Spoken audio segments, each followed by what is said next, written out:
चलती नहीं रही है, मतलब ये काम होगा तो यहाँ पे कहाँ से आएगा कि ले जाएगा।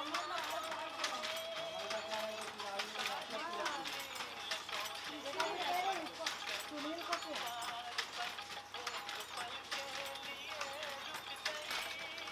सब कम से कम 5-10 और इसीलिए तो हम 9 जन बनेंगे।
देखिए, दो कम्युनिटी ज़्यादा करें, एक तो मुस्लिम और हिंदू।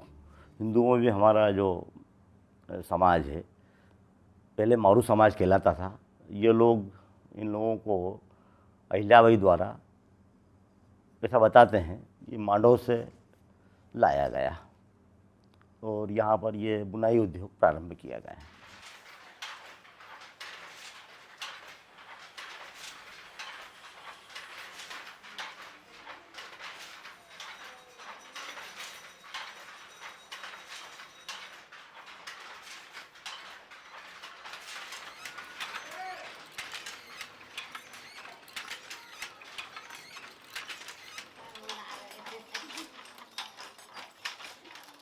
उनका आइडिया ये था कि क्योंकि वो अपने बेटे की गवर्नर थी, रूल कर रही थी, तो उनको कुछ गिफ्ट देना रहता था अपने जो दूसरी रॉयल फैमिलीज हुआ करती थी। तो उन्होंने तय किया कि कपड़ा एक काफ़ी पवित्र और अच्छी चीज़ है, तो हमें वो कपड़ा बना के देना चाहिए। तो उन्होंने वीवर्स बुलाया और यहाँ पर सेटल किए।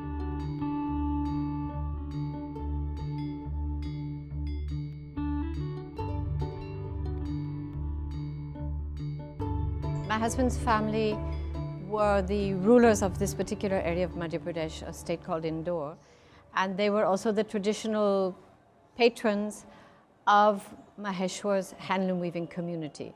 It was a sort of a symbiotic relationship, and the ruling family, the Holkar family, looked after the weavers to some extent, and the weavers provided saris for the court of Indore.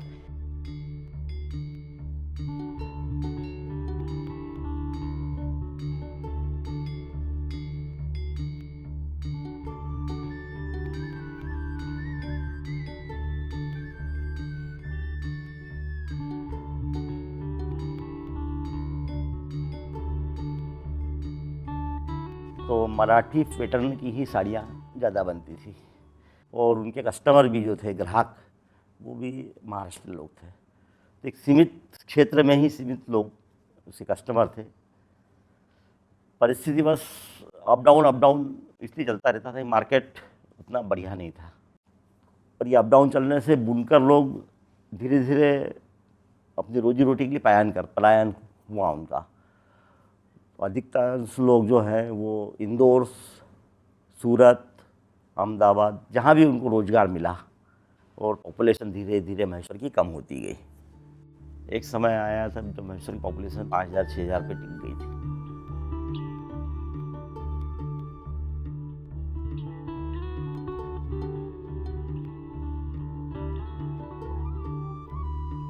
So we had come one day just to visit Maheshwar as a very beautiful place, but much neglected. Nobody was living here. Though there was an old fort palace, nobody was living here. And as we were walking around, a young man came up with some saris over his arm and said to us, can you please help our community, because we have no more livelihood. We can't survive the way things are right now. And we were completely unaware of this. We weren't even very much aware of the weaver community. But I saw that beautiful cloth. I realized that, oh my goodness, this is a treasure here. This is a treasure which is not viewed as a treasure. And it's losing its life. It's not surviving and thriving as it should be. So maybe that's the Western way of looking at things. It was like, this is a call to action, you know, we've got to do something.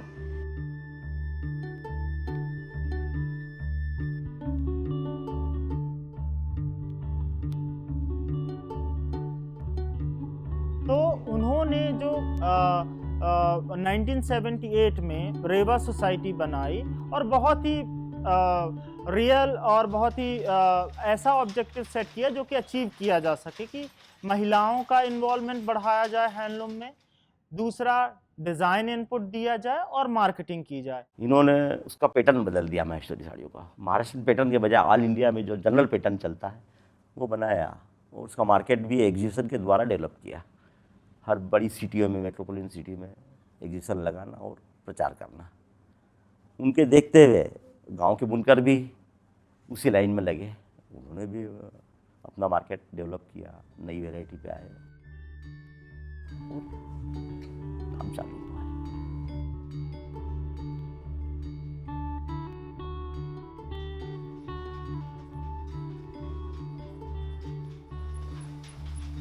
तो जिस ढंग से रेवा society ने इन तीनों चीज़ों को organise किया, तो 200 लोगों से जब वो स्थिति थी महेश्वर में, आज हम देखें महेश्वर में करीब 3000 से ज़्यादा लोग काम कर रहे हैं। तो जो महेश्वरी वीव अपने एक ग्लोरियस पीरियड में था रॉयल टाइम में, फिर वो नीचे गया और रेवा सोसाइटी के आने के बाद से फिर से वो ऊपर गया।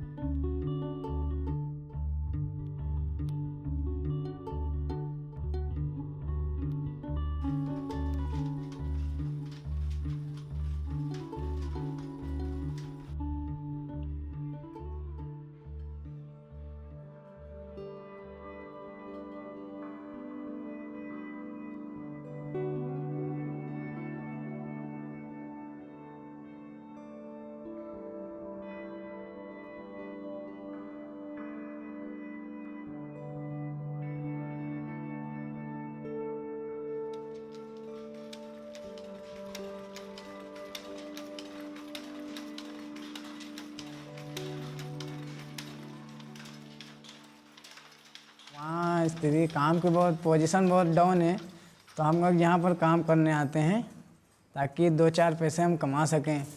और वहाँ पर काम तो ये मान के चलो, अगर काम हुआ है तो थोड़ा बहुत काम हो सकता है, जब काम ही नहीं है तो कहाँ से काम होगा,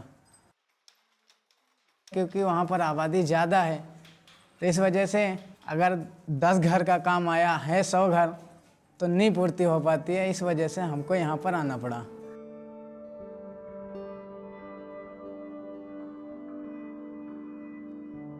हम यहाँ पर जब आए तो हमको तो ये लग रहा था कि हम कैसे रहेंगे और कैसे काम करेंगे, क्योंकि हमने कभी ये काम भी नहीं देखा था। तो थोड़ी सी घबराहट हो रही थी, लेकिन जब हम यहाँ पर आए तो हमने जिसके पास काम लगाया उन्होंने सब हमको बैठा के बताया कि ये ऐसे नहीं ऐसे किया जाता है। उन्होंने हमारा पूरा साथ दिया, तो हम यहाँ के लोगों को बहुत ही अच्छा कहते हैं और जगहों से यहाँ के लोग बहुत अच्छे हैं। हमको भी मालूम नहीं था, हमारे साले साहब फ़ोन किया कि चले आओ, अब बहुत वहाँ परेशानी में हो, तो हमने सोचा चले जाएं, अपने फैमिली छोड़ के चले जाएं, अल्लाह ताला हो सकता है कामयाबी भी बना दे। तो इसलिए हमने चला आया। यहाँ आया तो हमारे साले साहब ने काम भी ढूंढवाया, 4 काम हमने छोड़ा, 5वें काम पे जम गया। ये अल्लाह का एहसान है, बहुत बहुत बड़ा एहसान है। वहाँ पर रुमाल बनता है 50 इंची, उसको कहते हैं ठाकुर की मोच। तो वो वहाँ पर बहुत ज़्यादा मशहूर है। तो उसका काम भी पहले आया था, बहुत अच्छा था, मगर पता नहीं क्या हुआ, 2-4-6 महीने बहुत से 6 महीने काम रहा होगा, उसके बाद में काम बंद हो गया। तो फिर वो काम ही नहीं आया। अब जिसके पास भी उसके रुमाल हैं तो आगे बिक्री ही नहीं उसकी, तो आगे जब बिक्री नहीं हो रही है तो सामने वाला बनवा नहीं रहा है, तो इस वजह से हम लोग परेशान हैं। पेट अगर सिर्फ हमको खाना पीने का खर्च देखना हो तो वहाँ भी कोई दिक्कत नहीं।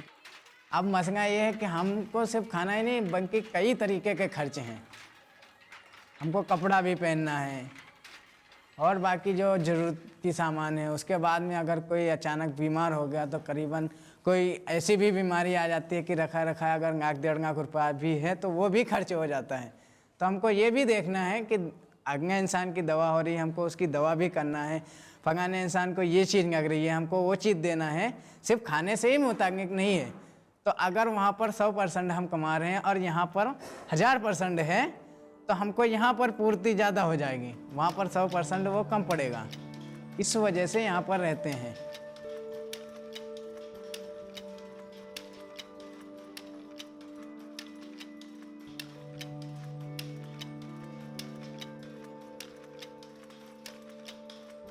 तो अगर हम देखें कि अगर हर 10 साल में 20% लोग वीविंग का काम छोड़ देंगे तो आने वाले 30 से 40 साल में हमारे देश में भी डिसअपीयर हो जाएगा हैंडलूम। अब वो अगर ख़त्म हो गया तो लोग क्या करेंगे? एग्रीकल्चर में काम कर नहीं सकते हैं क्योंकि एग्रीकल्चर में तो ऑलरेडी ज़्यादा लोग काम कर रहे हैं गांव में, और दूसरा कोई मीनिंगफुल एम्प्लॉयमेंट सोर्स है नहीं, तो अल्टीमेटली उनको माइग्रेट करना पड़ेगा।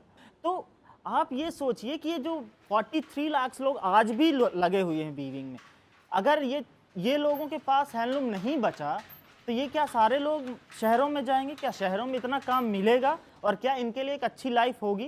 तो एक बहुत बड़ा सवाल है जो सरकार को भी सोचना है, सिविल सोसाइटीज़ को भी सोचना है, जो कंज्यूमर है जो खरीदता है टेक्सटाइल उसको भी सोचना, क्योंकि आजकल जब हम सब सोशल कॉन्शियसनेस की बात कर रहे हैं।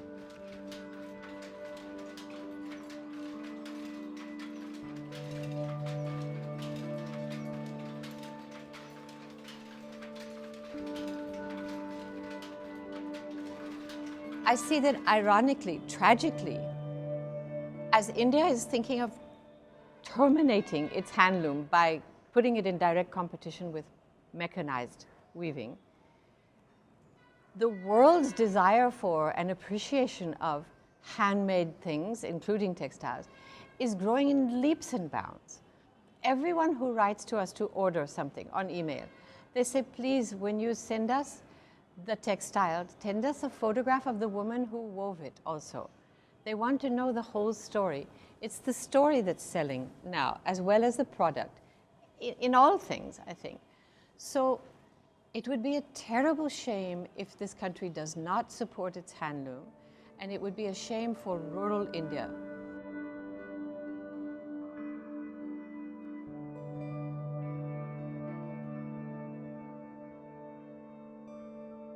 देखिए आज के समय में अगर हम बात करें कि ऐसा कोई कंपटीशन नहीं है हैंडलूम और पावरलूम के बीच में, दोनों की डिमांड है और दोनों अपना काम कर रहे हैं, पर कम से कम 8 लोग लगे होते हैं हर एक कपड़े को बनाने के लिए, जिसमें कि धागे को वाइंड करना, उसका वार्प तैयार करना, स्ट्रीट साइजिंग करना, उसको लूम पर लगाना, उसको तैयार होने के बाद एक जन उसको वीव करेगा, एक जन फिर उसको बाइंड करके यान देगा वेफ्ट के लिए। तो ऐसे 8 लोग जुड़े होते हैं हैंडलूम में। पावरलूम में आप देखें कि सिर्फ एक व्यक्ति की ज़रूरत होगी जो एक साथ कम से कम 2 पावरलूम को चला सकता है, और उसमें जो प्रोडक्शन होगा वो रिप्लेस कर देगा करीब 10 वीवर्स को। एक दिन में वो इतना काम कर सकता है।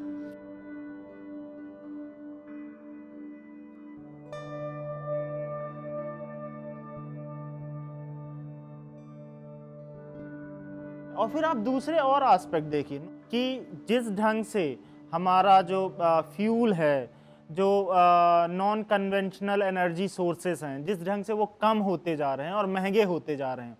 अभी हमने इस्तेमाल करना कितने सालों से, 200 साल 300 साल पहले से शुरू किया है, लेकिन हमेशा ये बात आप न्यूज़ में देखेंगे कि ये ख़त्म हो रहा है, 50 साल में ये ख़त्म हो जाएगा, 100 साल में ये ख़त्म हो जाए। सिविलाइजेशंस तो नहीं ख़त्म होंगी। और जैसे मैंने बोला, कपड़ा तो मेन इंडस्ट्री है, ये तो हमेशा सस्टेन करेगी। तो आप सोचिए कि अगर आज हैंडलूम बंद हो गया पूरा और उसको टेक ओवर कर लिया पावरलूम ने। पर पावरलूम तो हमेशा पावर से चलेगा, बिजली से चलेगा या दूसरे किसी एनर्जी सोर्स से चलेगा।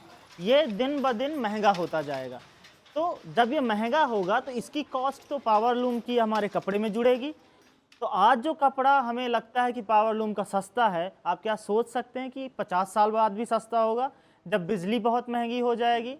तो हम एक एनर्जी क्राइसिस वाली दुनिया में आगे बढ़ रहे हैं और उसी जो हम जानते हैं, उस बात को जानते हुए भी ये तो बहुत अजीब होगा कि हम जानते हैं कि हम मरने वाले हैं, फिर भी हम आज वो परिस्थितियां तैयार कर रहे हैं कि नहीं, हैंडलूम को ख़त्म कर दो और सिर्फ हम पावरलूम से आगे अपने कपड़े को सोर्स करें।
शुरुआत में हमारे भी ड्रीम्स नॉर्मल बॉयज़ की तरह थे कि हम बड़े होकर पढ़ाई करके डॉक्टर इंजीनियर बने। फिर घर वाले भी इस हैंडलूम में आने से मना करते थे क्योंकि उनको लगता था कि इसमें मेहनत बहुत है। लेकिन जैसे जैसे हम इसको समझते गए, इसका मार्केट देखा, क्राफ्ट सेक्टर कितना बड़ा है, तो हमने ये भी सोचा था कि इसको रिवाइव करते जो दूसरे व्यूवर्स हैं उनको भी फ़ायदा मिले, अपन भी कुछ प्रॉफिट कमाए। इसलिए हमने फिर वुमन व्यू से ट्रेनिंग ली, वहाँ पर हमने ग्रुप बनाया, बिजनेस चालू किया और अभी हमारा काफ़ी अच्छा टर्नओवर चल रहा है।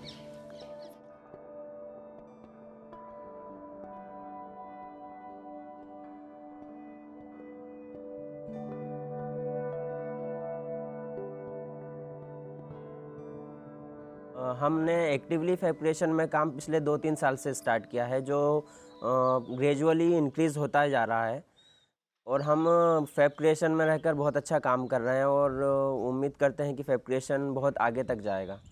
इसको हम एक फॉर्म में लाने की कोशिश कर रहे हैं।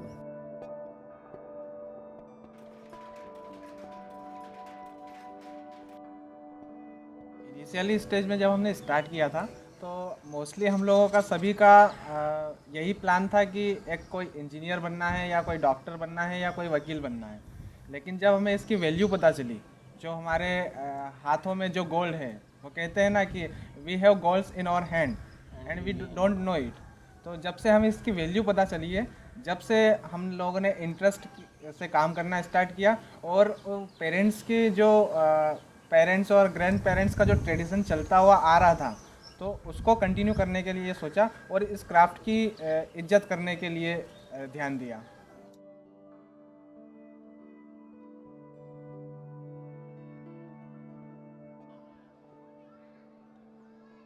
हमारा ग्रुप का शुरुआत या कह सकते हैं कि इस तरह से बना कि वुमेन व्यू में एक बार डेविड गोल्ड स्मिथ, जिनका नाम है, फॉरेनर है, वो स्वीडन से आए थे और हम लोगों को इनवाइट किया था कि आप लोग आओ, आपको इंग्लिश सिखाया जाएगा, थोड़ा बहुत नॉलेज दिया जाएगा हैंडलूम का। तो हम 20 to 25 बॉयज़ गए थे वहाँ पे, ट्रेनिंग लिया। 8-15 दिन का ट्रेनिंग था, 8 to 15 डेज़ का। और हमने वहाँ पर सीखा इंग्लिश के कीवर्ड्स जो हमारे बिजनेस के लिए बहुत हेल्पफुल है, जैसे suppose beater, shuttle, dobby, selvage, ये वर्ड हमको सीखने को मिले। डिज़ाइनर्स के साथ हमारा कांटेक्ट बनने लगे, वो कैसे सोचते हैं वो हमको पता लगने लगा कि हम लोग हैंडलूम में रहते हुए भी, घर में रहते हुए भी यहाँ पर हमारे क्राफ्ट को अच्छे से और कर सकते हैं, हम इसमें भी अच्छा करियर बना सकते हैं। फिर हम 6 लोगों को देखकर 1 साल होने के बाद में महेश्वर के दूसरे लोगों ने भी हमको देखा कि हाँ, ये अच्छे से काम कर रहे हैं, अच्छा बोल पाते हैं, अच्छा कम्युनिकेशन कर पाते हैं, अच्छा डील कर रहे हैं। और इन्होंने सोशल मीडिया में भी अपना पार्ट किया है, जैसे हमने फेसबुक पेज बनाया है, हमने वेबसाइट बनाई है। ये लोग ये देख के भी दूसरे स्टूडेंट्स हमको देखकर वो भी फिर ऐसे सोचने लगे कि हमको ज्वाइन करना चाहिए। तो नेक्स्ट ईयर से फिर 10 to 15% ज्वाइन किया इसमें। जैसे कई बार ये होता है कि हमारे घर पर क्लाइंट्स लोग आते हैं महेश्वर, जो विज़िट करने आते हैं फोर्ट वगैरह, तो वो साड़ी वगैरह लेने भी आते हैं। तो कई बार ये भी होता है कि फॉरेनर लोग भी आते हैं, उन्हें हिंदी नहीं आती है, फिर जो हमारे पेरेंट्स लोग हैं, हमारे दादा लोग हैं, उनको भी इंग्लिश नहीं आती है, तो फिर वो हमें बुलाते हैं या फिर देखते हैं कि ये कहाँ है, ये इनको हैंडल कर सकते हैं। तो हमें अच्छा लगता है कि हाँ ठीक है, मतलब कहीं ना कहीं अपन ने जो किया है वो सबके काम आ रहा है और हमें भी खुशी होती है। हम लोगों को टेक्निकली भी नॉलेज है और डोमेस्टिक मार्केट और इंटरनेशनल मार्केट का भी कुछ नॉलेज है। तो हमें तीनों चीज़ें आती है। जो वीवर से डील करना है वो टेक्निक्स भी आती है, वो कम्युनिकेशन भी आता है, और जो अपर लेवल पर थोड़ा क्लाइंट से या कुछ कस्टमर्स से डील करना है तो वो भी टेक्निक्स आती है। तो हम लोगों को जो क्लाइंट्स की डिज़ायर होती है, जो क्लाइंट्स चाहता है, वो उसको हमें ट्रांसफॉर्म करना होती है वीवर की कम्युनिकेशन लैंग्वेज में, और वो हम उसको डिज़ाइन के रूप में उसको ट्रांसफॉर्म करते हैं और क्लाइंट्स तक पहुंचाते हैं। और हमें उम्मीद है और काफ़ी भरोसा है इस बात पे कि क्लाइंट्स हमसे खुश होते हैं इसमें। पहले वीवर्स जो हैं वो एक ही चीज़ बुनने के आदी थे कि हाँ, बस एक बार जो डिज़ाइन सेट हो गया है, एक बार जो वो अपलोड हो गया है, बस वही हमेशा चलता रहेगा 1 साल 2 साल 3 साल। बट हम लोग आए हैं, हम डिज़ाइनर्स से डील करते हैं, तो उनका क्या पॉइंट है, मार्केट का क्या डिमांड है, वो हम वीवर्स को समझाते हैं कि अगर हम इसको चेंज करते चलेंगे, हम डिज़ाइन चेंज करेंगे, तो हम अच्छा प्रॉफिट भी कमा सकते हैं और हम मार्केट में टिके भी रह सकते हैं। तो अभी वीवर्स का ये मेंटेलिटी चेंज हुआ है कि वो 1 वॉप के बाद में, 2 वॉप के बाद में डिज़ाइन भी चेंज करने को तैयार हैं, कलर कॉम्बिनेशन भी चेंज करने को तैयार है। तो हमको वहाँ पर ट्रेनिंग में जाने से एक ये भी फ़ायदा मिला है कि हम वीवर्स का मूड भी चेंज कर पाए हैं।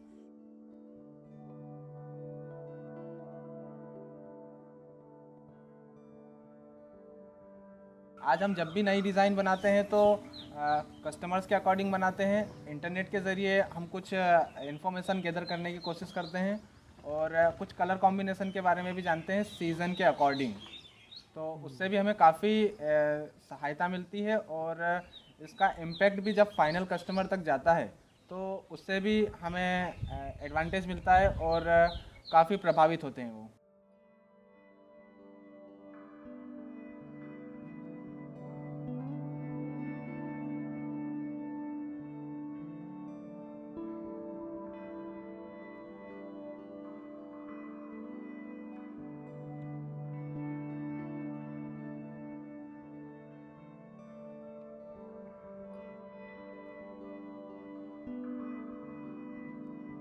भारत एक सांस्कृतिक देश है, तो बहुत से लोगों के हाथ मिलकर के एक चीज़ को, एक प्रोडक्ट को बना रहे, तो उनकी फीलिंग्स और उनकी भावनाएं भी झलकती है। मैं एक मैसेज देना चाहूँगा यंग जनरेशन्स को, जो कि क्राफ्ट से जुड़ने से उन्हें जो फ़ायदा होगा।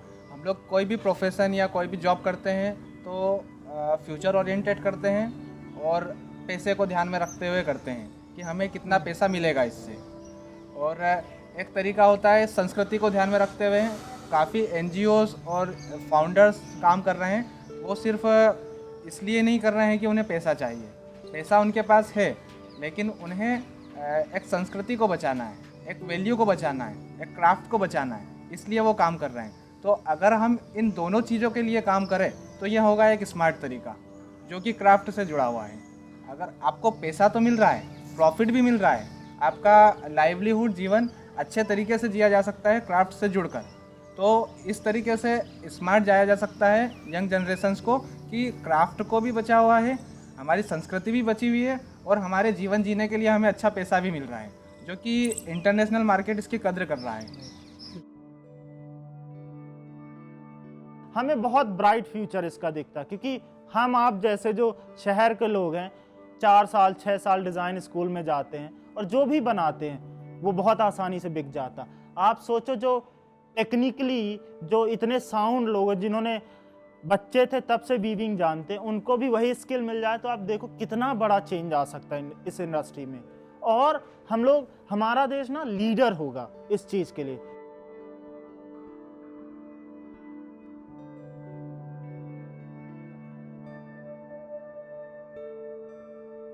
When you say why should people outside care? They should care for eco-friendly reasons, they should care for heritage textile reasons, and they should care because 80% of the people who are involved in handloom in this country are women.